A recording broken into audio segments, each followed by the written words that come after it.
Bueno, señores, hoy es el primer programa con el doctor William Hanna. Vamos a dejar que él salude su fan club. Sí, yo creo que es una buena oportunidad para agradecer a los amigos y las amigas, la gente que de una manera u otra nos deja saber que oyen, ven este programa cada vez que salimos al aire. Le agradecemos sus elogios y su participación. Comenzó el año y ya tú notas, a los 8 días de comenzar el año, que el 80% de los proyectos y propósitos que se hizo la persona el 31 por la noche de que iba a hacer, ya se fueron por la borda. En 8 días. En 8 días ya se rompió la dieta, ya se dejó de ir al gimnasio, ya el trabajo constituye una pesadilla, ya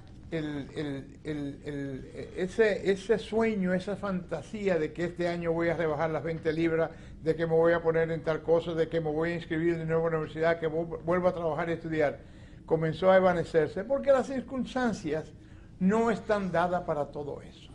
La circunstancia económica a final de diciembre, principio de enero, es muy difícil. Yo creo que el pago del doble sueldo o el 13º salario se hizo demasiado temprano y se agotó antes del 15 o el 16 de diciembre. Y llegamos a final de año y principio de enero como tenía que ser. Otra vez, de nuevo, buscando los préstamos, buscando las condiciones y sometiéndonos a rigores de una vida que se ha tornado sumamente difícil para todo el mundo. Doctor, una de las satisfacciones que tiene el ejercicio de la medicina, porque tiene pro y tiene contra, no es solamente cuando el paciente le dice cuánto es, sino cuando esa persona se quita la ropa. Y te dice, ¿cómo es? Cuando esa persona se quita la ropa y se le examina su cuerpo, empieza uno a buscar cosas, pero también es cuando comienza a hablar, es donde la gente también se desnuda y le dice cosas a alguien como un valor agregado de su vida cotidiana. Lo que hace 40 años hacía el cura o el ministro, o el psiquiatra, porque el médico general o el médico que conversa es un pedacito de psiquiatra, porque ahí viene cuando te dicen que tengo taquicardia.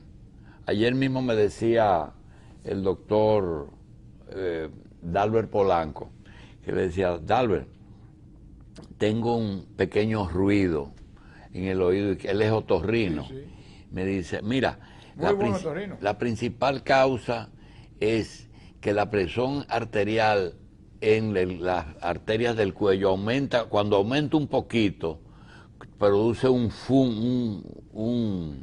ruidito.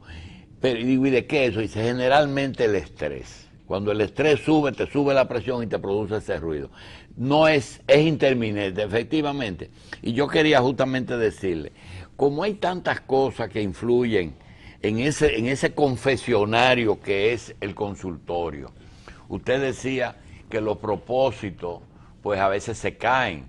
Dice, bueno, yo quiero tener dieta, pero tengo tantos problemas que no tengo tiempo. Quiero ir al gimnasio 1 hora y ponerme...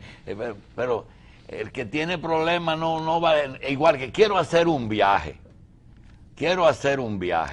Bueno, tú no puedes llevarte tu problema en el viaje. No, y tienes que buscar $5,000. Además, ¿verdad? $5,000 porque son 4 personas, promedio $1,200, $1,500 por persona entre ticket y... Doctor, óigame lo que le voy a decir. Son $5,000 para el viaje, pero para ir al cine con 3 muchachos son $5,000. Así mismo. ¿Usted sabía eso? Sí, señor.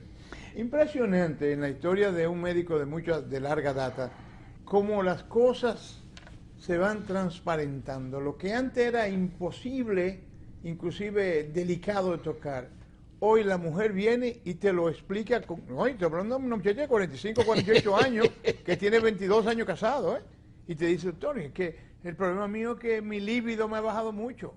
Ajá, ¿qué quiere decir eso? Que no tengo deseo sexual y yo realmente tengo un marido y yo quiero trabajar en eso.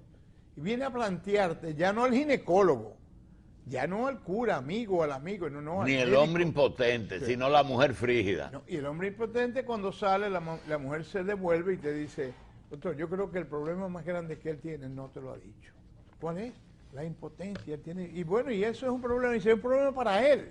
Para mí no, porque ya yo no tengo 60 años, no estoy en eso. Pero el señor tiene un problema, entonces lo traduce lo mal genio. proyecta en diferentes situaciones: insomnio, cansancio, fatiga, Pelea. estás harto, no quiere trabajar, está irritable, se deprime o sale a beber. Pero todo eso se mueve Alrededor de la que impotencia. cuando llega a las 10 de la noche o 9 de la noche, que tiene que cumplir con un deber conyugal, no puede. ¿O no?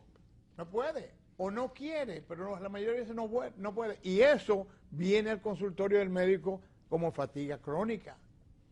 O sea, hay tantos elementos en el despacho de la oficina de un médico que ya no son los tradicionales. La mayoría de gente no viene con una enfermedad orgánica. Hay otra cosa, decíamos cuando usted venía en el camino, que hay cosas que uno maneja, definitivamente la maneja y sabe las causas y los efectos y todo, pero hay cosas que uno no maneja. El caso del trabajo.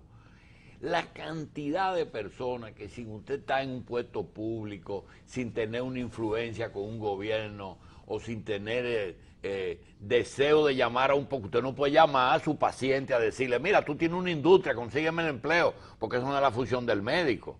El médico es curar a ese empresario, no buscarle, comprometerlo a que le consiga empleo a una persona. La cantidad de gente que te dice, o yo no puedo, yo quiero trabajar, o yo no puedo seguir ganando lo que estoy ganando. Y la mayoría de esta gente resuelve las cosas con un pluriempleo, ¿verdad? Buscándose dos cosas, o quedándose tranquilo y buscándosela como pueda. Dice, ¿cómo yo puedo ingresar 2,000 pesos? O te desayuna en el trabajo, te bebe el café, te come el pan, te baña en el trabajo, te lleva el papel sanitario, te lleva los lápices, cualquier cosa. Vas resolviendo cosas de una forma que después se hacen hábitos y costumbres. La cantidad de gente que, siendo capaz, o no está trabajando o no recibe lo indispensable para vivir. Y uno no puede resolver esos problemas. Tú mencionaste ahorita estrés. Yo creo que el estrés, a pesar de que tiene 60 años en la literatura médica y que lo tenemos manejando, todo el mundo habla de estrés. Es un término que no ha sido debidamente decodificado y que la gente no lo entiende y lo comprende. No lo entienden las esposas del empresario, no lo entiende la mujer del trabajador o del obrero, no lo entiende la que está desempleada o el que está desempleado. Ni lo entiende el marido del estrés de la mujer, así mismo, que ella tiene estrés, sí, es un que problema no le alcanza. de sobrecarga emocional y física en desbalance, que crea de todo, crea de dolor. ¿Dónde usted cree que uno se crea necesidades y se crea estrés? Por ejemplo, usted y yo creo que nosotros tenemos lo indispensable. Hay problemas que para nosotros no son problemas. No son un problema. Nosotros no tenemos que tener un Rolex, no tenemos que tener un Porsche, nosotros no tenemos que tener un armario lleno de 200 trajes. Pero hay gente que es una obsesión y le da estrés no tenerlo. Sí, señor. Y así es. Y muchos problemas, esos son los problemas materiales. Después vienen los problemas de orden emocional.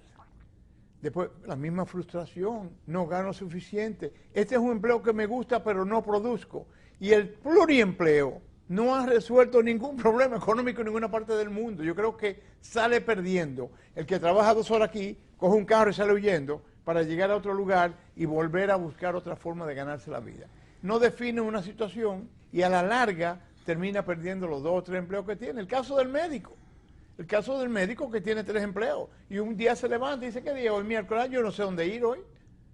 No sé si me toca en el Padre Villini o en salud pública o en seguro social, o soy guardia y me voy a poner el Entonces, uniforme. No hay calidad, no hay excelencia en el servicio, porque no tiene tiempo para... ¿Y qué porcentaje usted le da a ese personaje que hoy vio en la política la solución de su problema? Hay mucha gente en eso.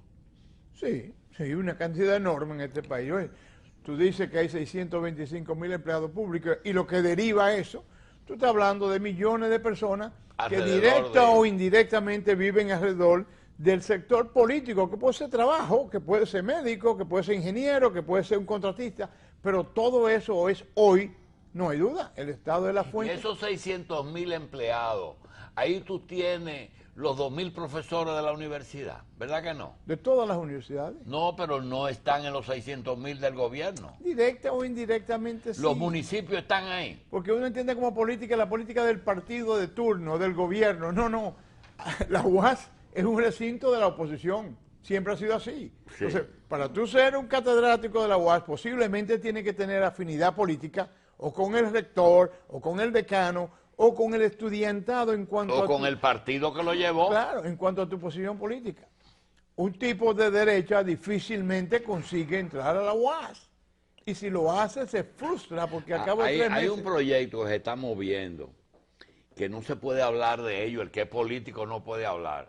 Y es, por ejemplo, vamos a poner un ejemplo con el señor que está manejando la cámara, Con Ubencio, que me está enfocando. Y yo digo lo siguiente, ¿cuánto gana un camarógrafo?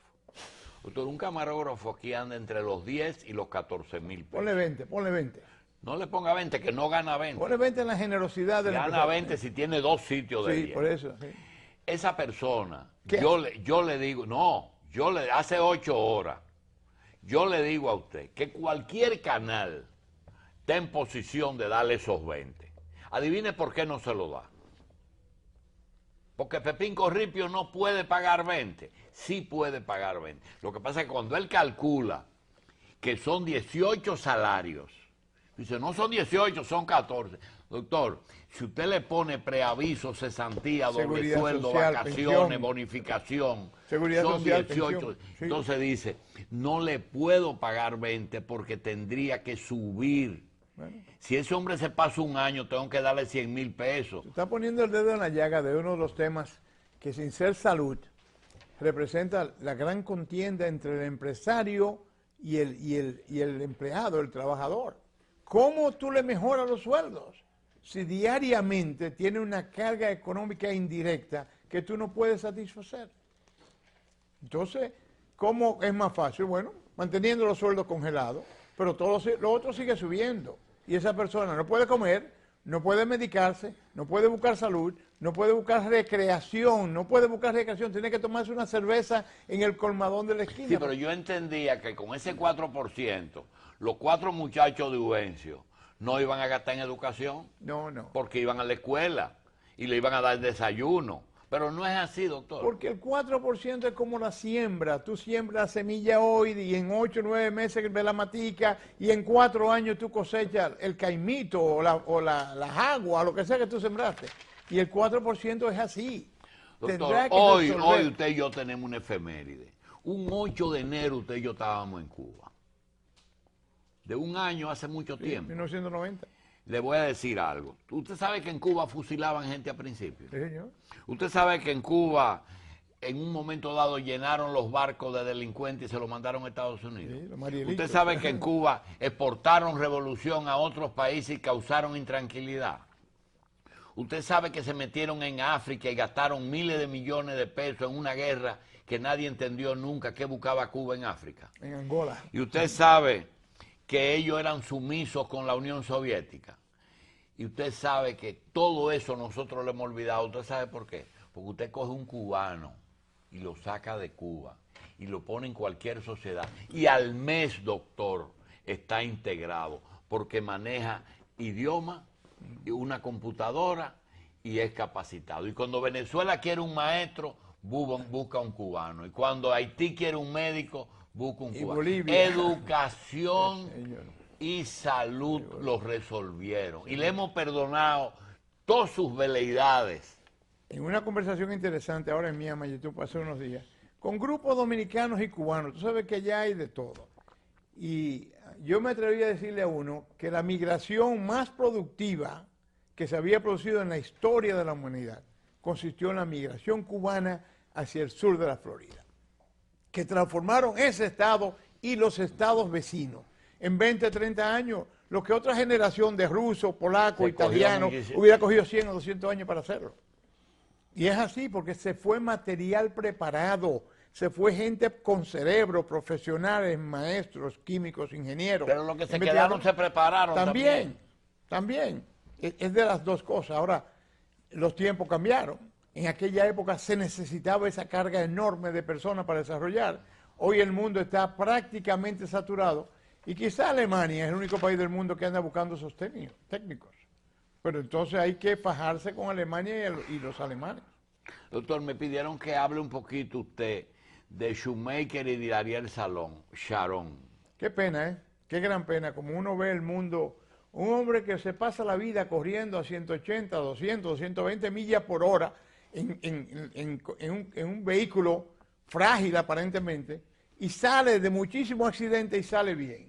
Se va a esquiar, y eso me recuerdo a aquel actor Bono, Cherry Bono, que después fue senador, se fue a esquiar en una de las montañas de esquí de Estados Unidos, tropezó y cuando cayó sobre una roca, se rompió el cráneo y murió de ese accidente. Entonces, Merkel, la canciller alemana, se fracturó la pelvis.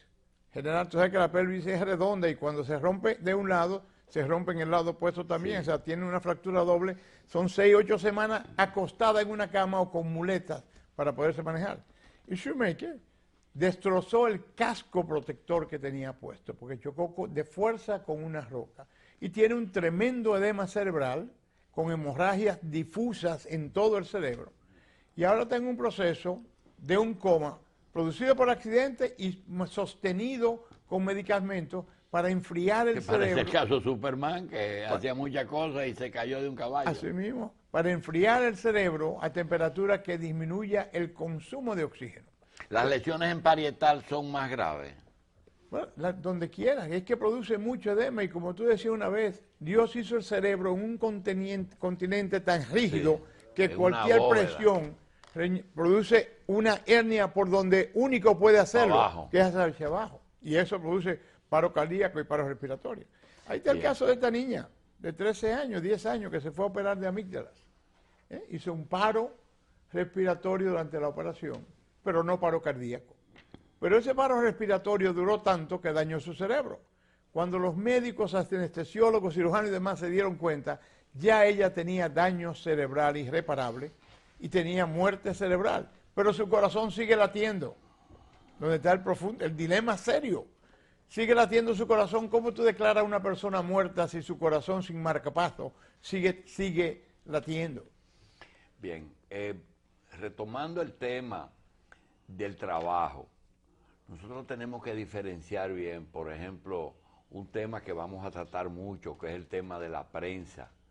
Cuando nosotros vemos, 1, El País, 2, El Caribe, 3, El Nuevo Diario, 4, El Día, 5, Diario Libre, 6, El Hoy, 7, El Listín, 8, La Información y 9, El Nacional.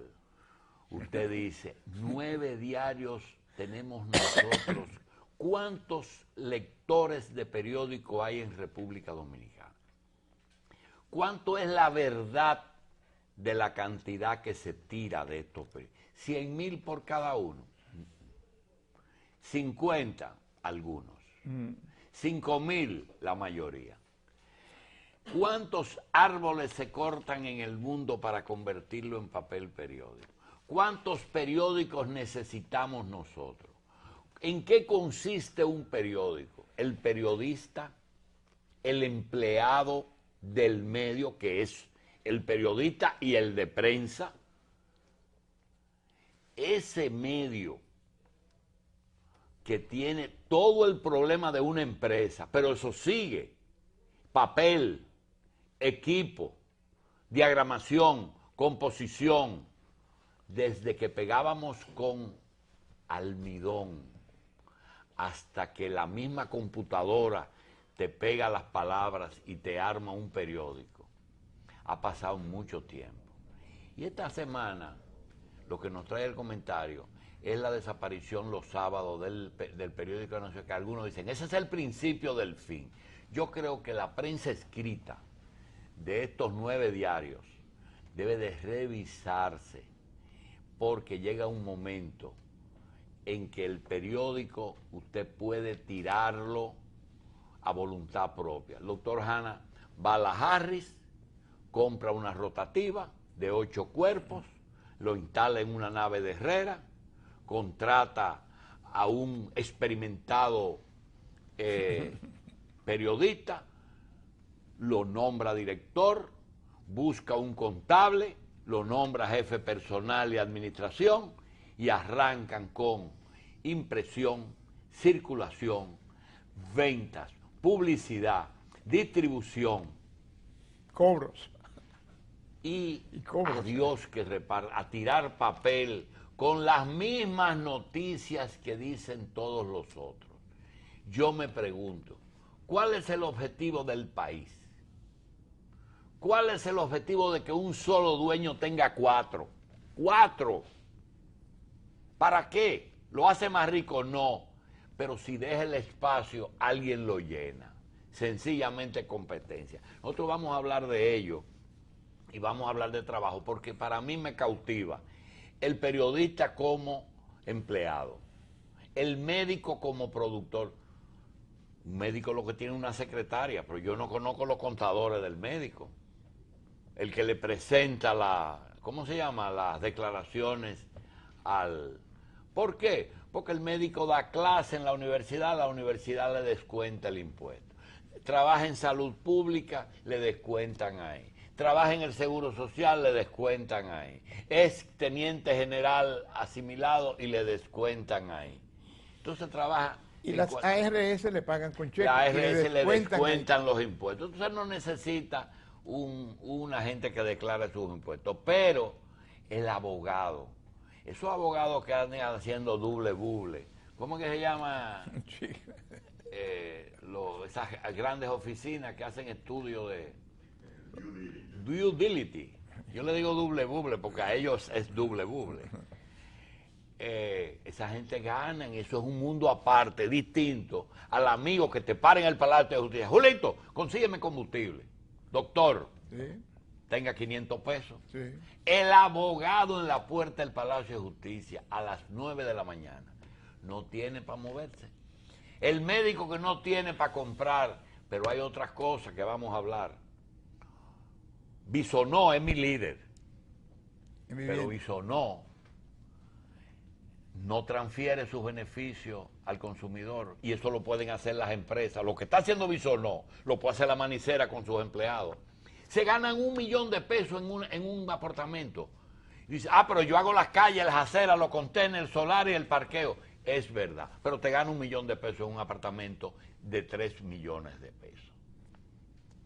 Y todo eso, nosotros este año, ¿de qué va a ser este año? Por todos los años de la educación, de la alfabetización, nosotros le vamos a contar eso. Y con los periódicos, Julio, hay otro elemento. Una generación entera creó dependencia de los padres. Tú no te imaginas lo que es... ¿Qué dice el listín? Tú no te imaginas lo que es sentarte en tu apartamento en cualquier parte del mundo y no saber lo que dijo La Nación, el listín, el Hoy, el Última Hora. Oye, y ya el affair de los medios de comunicación digital para la generación nuestra no tiene el mismo sabor. Doctor, y No la credibilidad que tienen. Dice, óyeme, Julito dice tal cosa. Eso no es verdad porque el listín dice tal cosa. Una credibilidad única. Dice Machi que no sueñen que el papel impreso nunca va a desaparecer. Pero disminuirá mucho esa producción. ¿Tiene, doctor? Todo va a disminuir. Todo va a disminuir. Pero la población aumentará. Pero dígame algo. Menos la población. ¿Se puede archivar? ¿Se puede? Archivar lo digital. Sí, sí. A la vuelta de varios añitos se disipa. No. No es lo mismo, no es lo mismo. Lo que se escribe sobre papel blanco y tinta negra no lo quita ni un hacha. También se pierde, se diluye, Ay, no, se lo señor. comen los ratones. Terminan escaneándolo. Se lo comen los ratones. Señores, tenemos un invitado, doctor. La biblioteca del Congreso está desapareciendo. No. El MoMA Vamos a hacer una pausa. desapareciendo. Vamos a hacer una pausa.